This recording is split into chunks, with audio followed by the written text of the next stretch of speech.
네, 이동수입니다. 자, 이어서 그 미래 교육을 만드는 어떤 가치의 중요성에 대해서 일부를 통해서 충분히 말씀을 드렸습니다.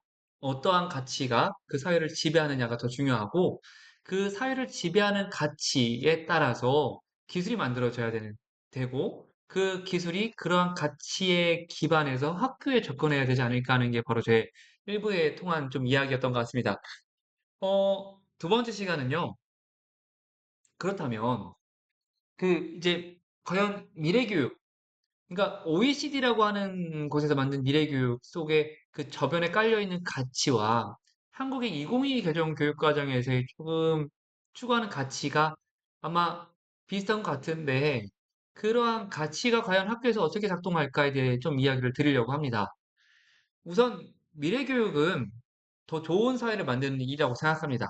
그렇죠? 한 사회가 제대로 동작하기 위해서는 그 사회를 구성하는 사람들, 시민들이 올바른 생각을 가졌을 때 저는 그게 좋다고 생각하고요.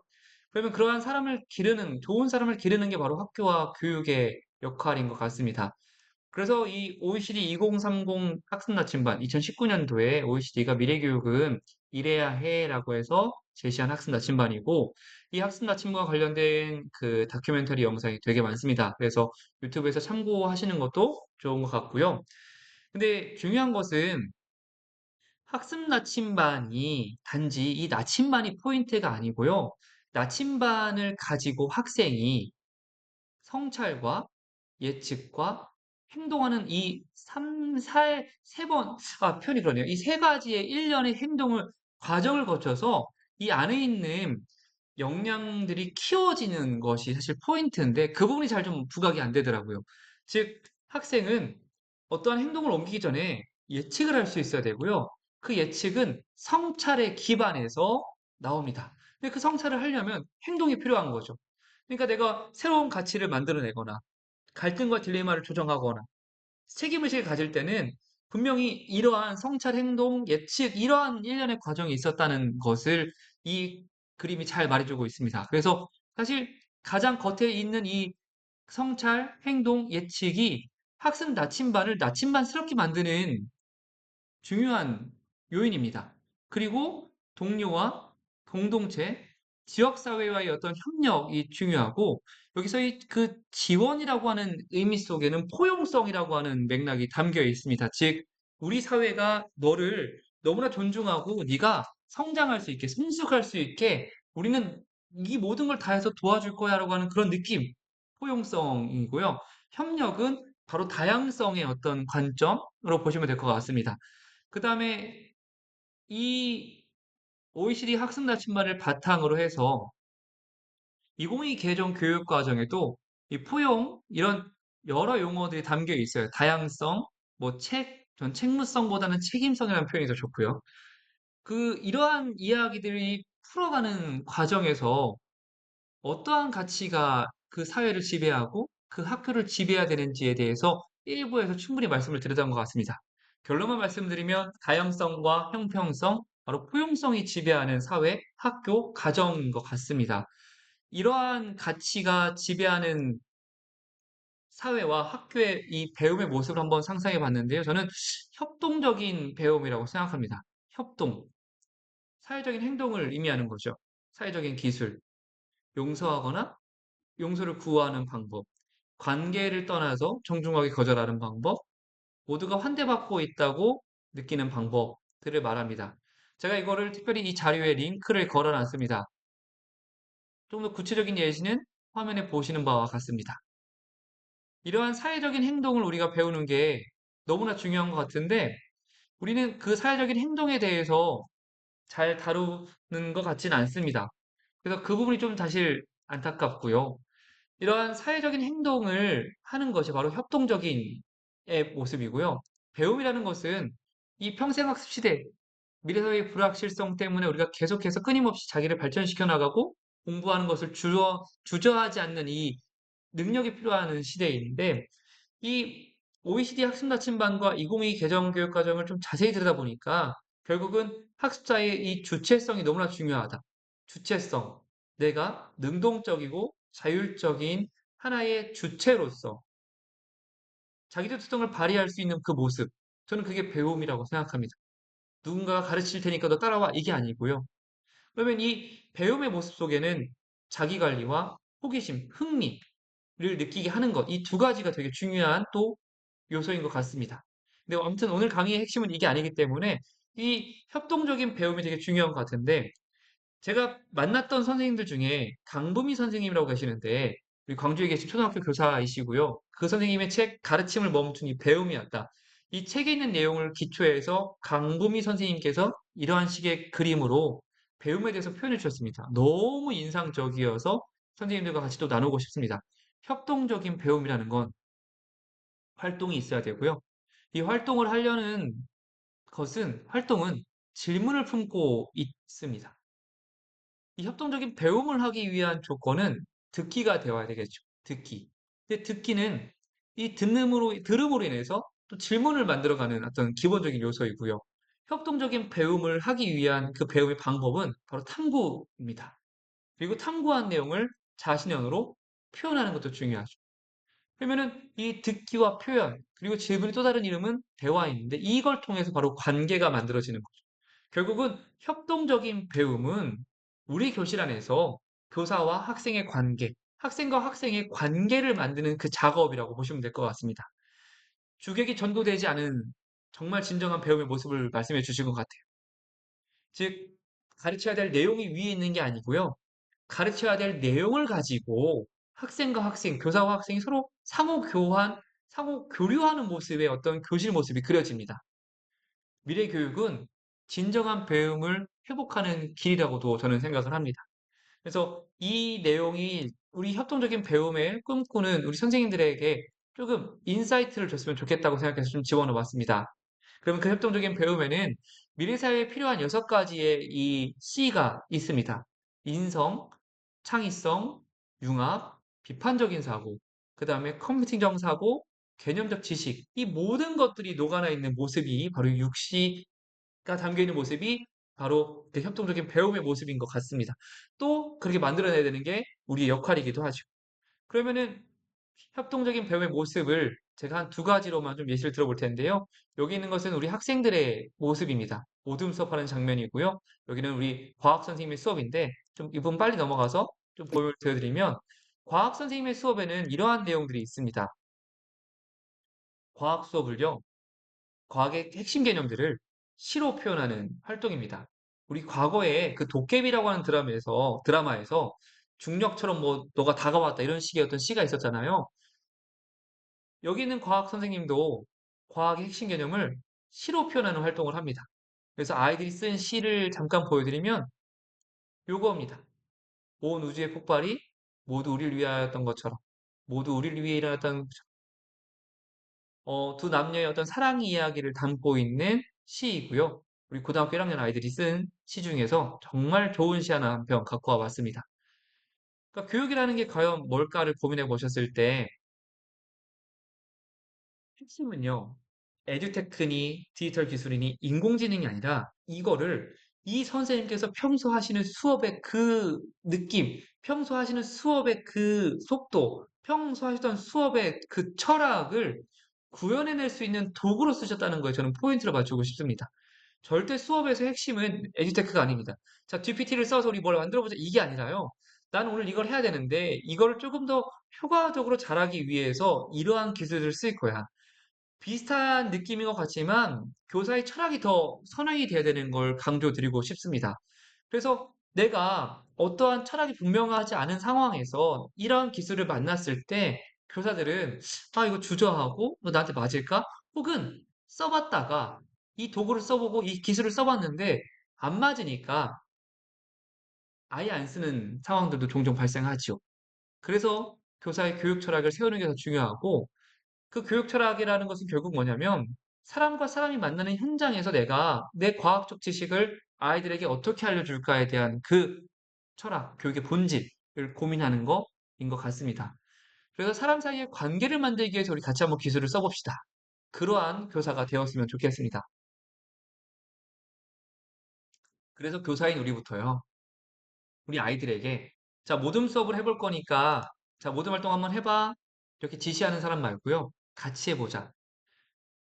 아까 말씀드렸던 성찰, 교육적인 반성, 그리고 그러한 반성과 성찰을 통해서 다음엔 이렇게 해야지 하는 예측, 그리고 실제로 행동으로 옮기는 것까지, 그걸 통해서 그 안에 있는 변혁적 역량, 혁신적인 역량이 커진다고 했는데, 교사도 교육의 어떤 전문성과 자율성에 기반한 전문성을 키우기 위해서는 그런 성찰과 향유를 할 수 있는 사람이 되어야 하고요. 성찰과 향유를 할 수 있는 교사이어야말로 그런 학생을 기를 수가 있다고 저는 생각을 합니다. 많은 사람들이 변화를 원합니다. 근데 이 많은 사람들이 변화를 원하지만 이 변화를 바꿔나가려면, 주도하려면, 그렇죠? 네. 앞에 보면 change, to change, lead the change가 있습니다. 이게 굉장히 중요한 말인 것 같아요. 특히 우리 교사들에게 말입니다. 뭔가 새로운 시도를 해보자고 했을 때 굉장히 보수적인 집단인 특징이 있기 때문에 앞서 나가려고 하지 않는 경향성이 좀 있고요. 먼저 하면 손해본다라고 하는 좀 학교의 어떤 업무의 룰이 있죠. 그래서 좀 기다리거나 소극적으로 우리 애를 좀 길들여 놓은 건 아닌가 싶습니다. 이런 시기에 선생님들 우리 함께 좀 적극적으로 해보는 교사상을 확립했으면 좋겠고요. 자, 이 자료는 교육부에서 만든 AI 교과서 활용 수업 사례 영상입니다. 이 세 가지 영상을 보시게 되면 정보 수업에는 교과서 디지털 교과서 화면에 여기 한쪽에 그 AI 챗 GPT, 대화형 GPT가 담겨 있어서요. 학생이 코딩을 하다가 막히는 부분에서는 질문을 통해서 바로 해결해 주는 내용이 들어가 있고요. 수학 수업에서는 포인트가 학생 개별화된 맞춤을 짝짝짝짝 뿌려나가는 좀 그런 모습, 그다음에 수준에 맞는 모둠을 구성하는 모습, 또 그걸 바탕으로 해서 교사가 수업을 재구성하는 모습이 담겨 있고요. 영어 수업에서는 말하기 수업인데 이 헤드셋을 끼고 자기가 직접 AI 그 아바타와 대화를 주고받으면서 성장하는 모습이 담겨 있고 이때 학생이 내가 이런 수업을 해가지고 참 즐겁다라고 하는 인터뷰가 좀 담겨 있는 모습입니다. 시간이 나시면 전체적으로 한 번씩 싹 보셔도 저는 좋은 것 같습니다. AI 디지털 교과서의 어떤 가까운 시일 내에 적용되는 모습을 바로 확인할 수가 있고요. 근데 이 AI 교과서의 이 핵심은 사실 컨텐츠에 집중한 게 좀 약간 아쉬움인 것 같습니다. 그러니까 배워야 하는 그 내용을 학생이 더 잘 배울 수 있게끔 만들어주는 역할이 인공지능이 하고 있다라고 하는 거죠. 인공지능이 정답을 알려주고, 인공지능이 다음 문제 주고, 인공지능이 뭐 하고 뭐 하고. 그런데 우리가 흔히 그 인공지능을 잘 도입한 우수 사례로 제시되는 학교가 지금 제가 두 개를 올려놨는데, 미네르바 스쿨 같은 경우에는 신호등 시스템 이어서 이렇게 빨간색으로 좀 참여가 저조한 학생들을 조금 교사 화면에 제시하고 있고요. 이거는 한전공대에 있는 ALC라고 하는 교실의 모습인데 여기서도 똑같이 이 스테이션별로 앉아있는 이 소그룹 형태로 앉아있는 학생들 중에 빨간색 불빛이 조금 저조한 학생들을 표시하는 겁니다. 그러면 그때 교사가 가서 주변에서 피드백을 할 수가 있는 거죠. 미네르바 스쿨도 마찬가지죠. 이런 현장에서 빨간색이 뜬 화면에 다가가서 혹은 1대1로 대화를 걸어서 배움을 주저하는 원인이 무엇이고 거기에 적합한 도움을 주는 것. 그래서 우리가 하이테크, 하이터치란 말이 계속 나오고 있습니다. 그러니까 교사의 역할이 그만큼 중요한데 인공지능 교과서에서는 사실 교사의 역할보다는 AI가 좀 부각된 모습이어서 좀 아쉬운 면이 있었습니다. 그걸 좀 더 깊게 봤으면 좋겠는데 하는 조금 속상함도 좀 있었고요. 교육부에서의 그 주요 문서도 다 이렇게 되어 있습니다. 하이터치, 하이테크, 하이터치. 교사가 사회 정서로서 이 학생들, 주저하는 학생들에게 배움을 이끌어갈 수 있게끔 도와줘야 해요라고 말이죠. 그리고 그 역할을 하게끔 할 수 있게 초반에 말씀드렸던 그 학교 교실의 시간과 자원의 제한적인 문제를 해결하기 위해서 AI 디지털 교과서 하이테크가 도입됩니다입니다. 그러니까 하이터치가 앞서서 표현된 건 너무 좋았습니다. 사회 정서를 강조하고 사회 문화를 강조하기 때문에 전 너무나 좋았는데 문제는 이 교사의 자율성과 전문성을 존중한다고 하는 그런 교육부의 문서상에 있는 내용들을 보면서 우리가 교사의 역할 변화를 끊임없이 강조하기 이전에 먼저 교사가 처한 삶의 질, 근로 환경, 처우를 개선하는 것부터 시작이 되어야 되지 않을까 하는 생각도 좀 하고 있습니다. 너무나 많은 그 사례들이 있었죠. 안타깝게도 현장에서 생을 마감하신 선생님들도 많이 계시고요. 그러니까 학교 현장에 새로운 정책이 도입이 되면 너무나 많은 힘듦이 같이 들어오는데 그거를 뭐 업무 경감이라고 하는 그 작은 타이틀로서 해결하기에는 너무나 큰 산들이 많은데 항상 아쉬운 거는 이 사용자 그룹들은 사용자는 필요할 때는 다양한 뭐 안타까운 이유를 대면서 애걸복걸하고 그러면서 실제 노동자들이 처한 어려움을 봤을 때는 외면하고 각자 도생 알아서 하세요 하는 모습들이 너무나 많이 봤습니다. 우리가 정책에서도 그렇고 현장에서도 그렇고 그래서 AIDT도 너무 좋지만 실제 교사들이 교사의 삶을 잘 살아갈 수 있는 정책적 지원과 처우 개선과 환경을 만드는 게 먼저 가야 되지 않을까 하고 생각을 하고 있습니다. 정책이 뒷받침되지 않고 환경이 바뀌지 않아도요, 선생님, 우리는 우리부터 달라집시다. 옆자리 동료를 돌보는 일은 나를 돌보는 일이라고 생각해보는 일로 생각해 주셨으면 좋겠고요. 공동체성, 진짜 공동체를 만드는 게 교육 정상화로 가는 첫 출발임을 좀 알고 실천하는 우리가 되었으면 좋겠습니다. 또 이 문서에 보면은 기술을 통해서 사교육을 잡는 내용들이 굉장히 많습니다. 맞춤화된 학습을 통해서, 죄송합니다.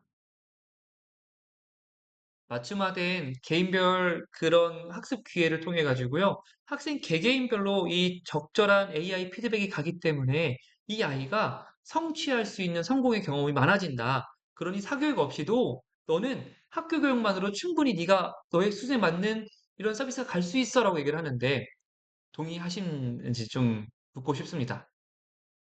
이미 사회적으로 양극화되어 있고 계급화된 사회인데 그것이 가능할까요? 또 다른 형태의 사교육이 등장하지 않을까요?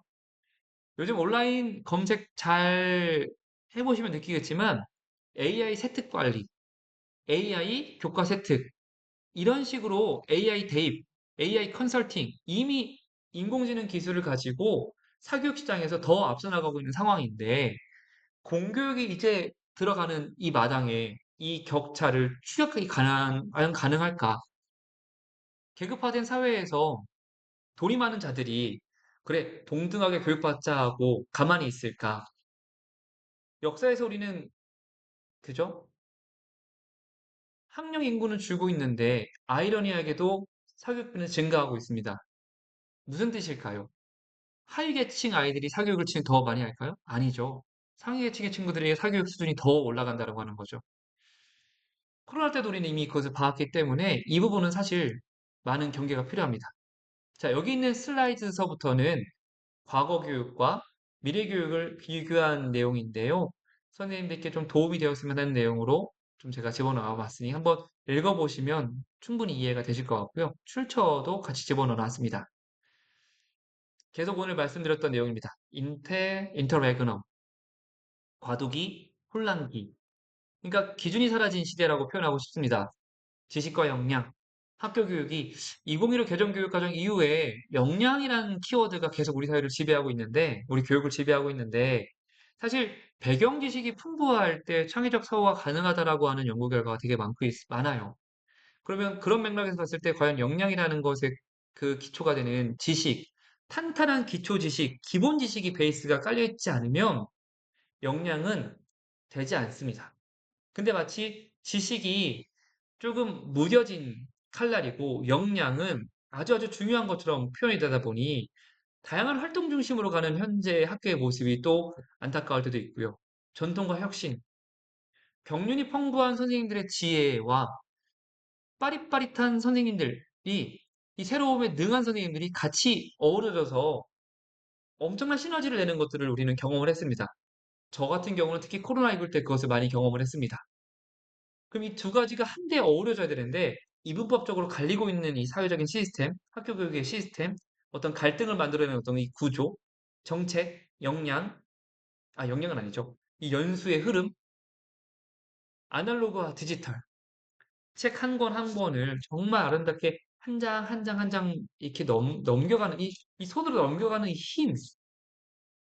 그냥 화면 찍찍찍 넘기면 이런 도파민 이런 거 말고요.